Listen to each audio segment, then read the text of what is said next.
Hi, my name's Phil. I like talking about politics. And in this video, I'd like to turn a little concept on its head, that of the political U-turn. This is because I think campaigning for progressive policies would be more effective if instead of complaining about or criticising politicians when they U-turn away from positions we agree with, we instead were mindful about why they do it.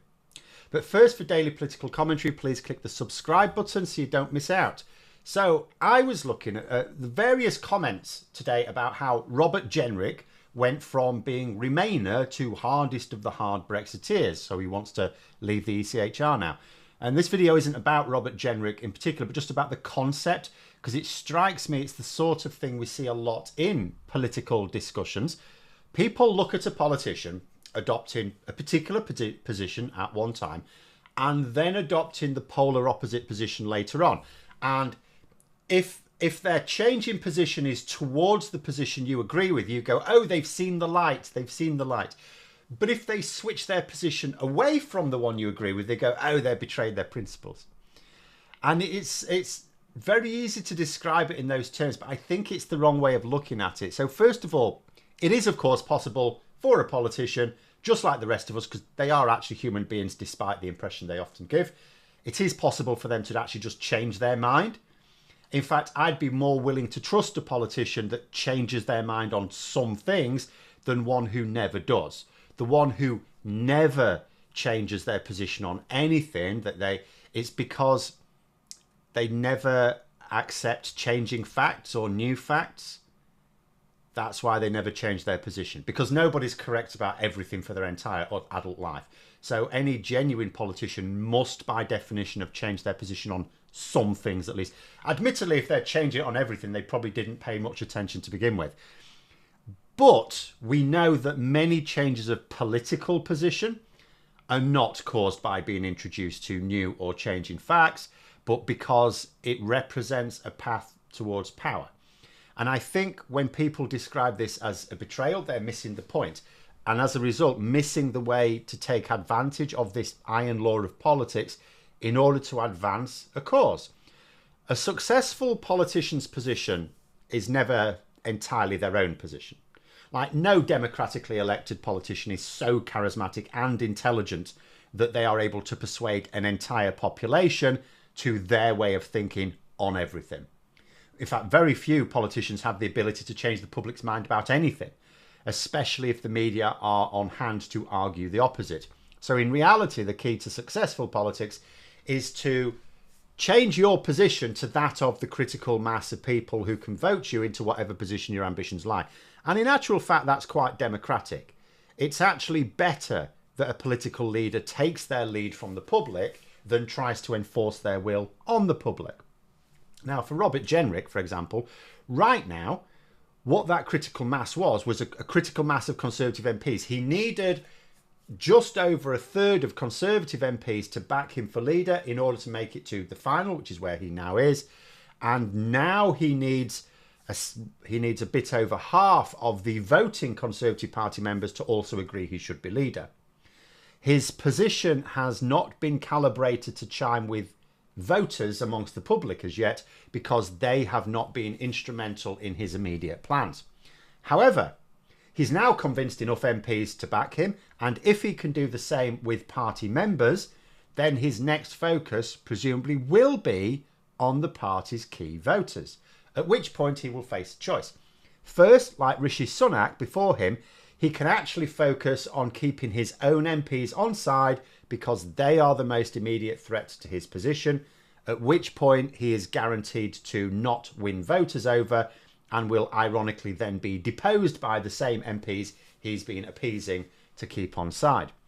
Or, second, if he wants to be successful, he will identify the types of voter which would allow him to put his party back in contention at the next election and adopt the positions that will win their votes. And this, I feel, is where campaigners should probably focus more of their efforts. If you're someone who wants to persuade a government to adopt a particular policy, there are a couple of things to consider. The first is whether it fits within the window of popular policies for that party. Now, there's a whole range of policies that a particular political party could adopt, in theory, if it was electorally sensible, and then there are several that they will not, and it doesn't matter how much it appeals. Obviously, you're not going to persuade the Conservatives to promote union membership for workers. And you're not going to persuade Labour to adopt the death penalty. But there are lots of policies which could be adopted by either or both parties if you can persuade them that it appeals to their key voters. And the second thing to consider is that the voters that party you're pressuring relies upon. Now, I've said it before, there's too many people who just focus on telling politicians what they should do without ever considering whether those politicians think it will help them win elections or not. Because they think, you know, if they think it's an obviously good policy, and so does their echo chamber, then, you know, they will think it must be equally obvious to everyone else. And so they just need to call the politician an idiot or a murderer one more time, and they'll suddenly see the light and all will be well. But I would say this, in our electoral system, political parties try to win, they try to, well, the ones who are trying to win, they try to focus their efforts mostly on one or two types of voter, because you can't really appeal to everyone, so you have to focus it. It needs to be a type of voter that can swing the result in enough seats to achieve their ambitions. And it needs to be a type of voter where there is crossover between what they consider the top priorities and what your party can possibly deliver, realistically deliver. You know, these are the voters that the politicians focused on success are mostly listening to. So why aren't these the voters that campaigners are mostly talking to? You'll persuade those voters that your policy is in their interests and worth prioritising, and that will feed through to the target political party via focus groups and internal polling, and you suddenly get support for your policy. This is exactly how the Conservatives got behind Brexit, to the point where it's not actually clear that there are any Conservative MPs right now who are prepared to publicly question it. During the last Parliament, they had one, Tobias Ellwood, just one. We knew there were others that privately question it, but he was the only one who would publicly do it, and every time he did so, he never got any backing from any of his colleagues. So, but he's gone now. So unless there are some new Tory MPs willing to stick their head above the parapet and question the hard Brexit, which we have not as yet seen, then pro-EU sentiment may actually be completely purged from the Parliamentary Conservative Party. But 10 years ago, it was mainstream. There were plenty of Tory MPs in favour of EU membership. Not all of them liked the EU. Some of them were still called Eurosceptics, but if the EU existed, we should be part of it. These people included Boris Johnson, Liz Truss, Robert Jenrick. What happened? They were all persuaded that the people who could vote them to power wanted the UK to leave the EU. This was achieved with a persistent campaign with a laser focus on key types of voter, mostly the elderly and illiberal non-graduate workers. These are the ones that powered the Brexit vote. There was a campaign to persuade those people that it was in their interest we were outside the EU. It's a strategy I see very rarely adopted by campaign groups in favour of progressive policies. It is, of course, harder to do for those in favour of progressive policies because we don't have $1 billion media backing us. Even The Guardian, which provides a sympathetic platform for some progressive views, if you read through them, it still takes the view that the best way to persuade these politicians is to call them stupid or evil until the message sinks in. I'll be honest, I've been following British politics for 4 decades. I don't remember this ever working. In fact, for too often, I keep looking at campaigns that I support failing. Like the story of my life is supporting political campaigns that fail.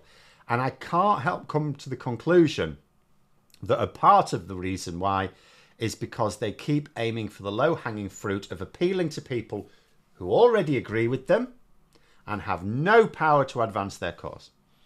You know, the by far and away the most surefire way to make a policy mainstream enough to be supported by a government, target your message at the people who hold the keys to power.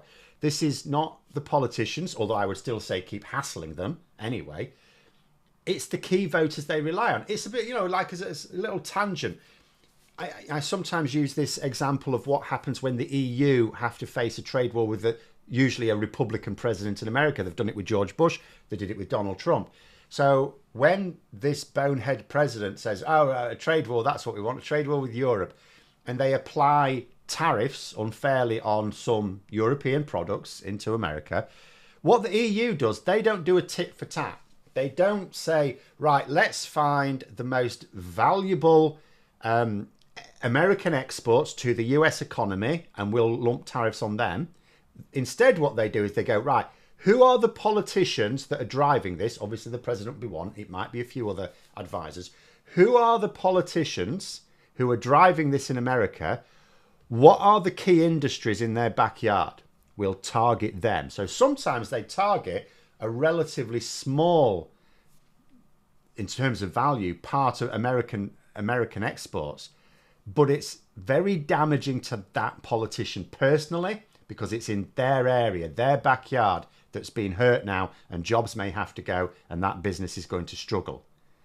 And it's the same sort of thing. It's a very targeted way of getting a politician to do what you want in terms of what is it they need? Who are the key people supporting their position? You know, find them, talk to them. I can pick out, if I pick out a policy that has been supported by many progressives, not all exclusively, but many, where this has happened, it would be, topically at the moment, assisted dying. That now stands a good chance of success. There has been a campaign, a thoughtful public campaign, which has targeted key people, and they haven't done it by calling politicians arseholes or anything like that. They've just done it by trying to persuade people who hadn't agreed with them to agree with them. You know, exposing the Horizon scandal. Now that worked in a different way, but it was the same premise. TV drama this time aimed at the public, not politicians. Politicians follow the public, or at least the sections of the public identified as being the difference between winning and losing elections for them. And like I say, when you put it in those terms, all of a sudden the campaign sounds very difficult because it's way harder to both find and engage with people who don't agree with you. Their starting position is they don't agree with you. It's very hard to get a conversation going. Of course it is, but it's like the dropped keys in a dark street. You look under the lamppost first, because if they are, you'll find them very easily. But if they're not there, if that doesn't work, you need to look in the more difficult areas, otherwise you're not going to get your keys back. So I would say, don't look at Robert Jenrick as betraying something or other because he changed his position. Understand that he changed his position because he felt that was a path to power, and use it. Because all politicians who want to succeed also do it, otherwise they won't succeed. Now, some do it on a small scale, aligning with their local party members and being happy to spend their career as a noisy backbencher. Some want a front bench position, so they will align with enough of their parliamentary colleagues to be influential enough to be given that senior position. And others still want to win real power in government, so they focus on those one or two types of voter that exist in significant numbers in their target seats, and they adopt policies designed to be seen as achieving the aims that those voters want. And if we change what those voters want, all of a sudden the politicians will change with them. But there we are. Those are my thoughts. Let me know yours in the comments below. Thanks very much for listening. Don't forget to click the like button and subscribe as well. And if you want to support the channel further, you can press the join button for memberships. Thanks for watching. And until next time, I'll see you later.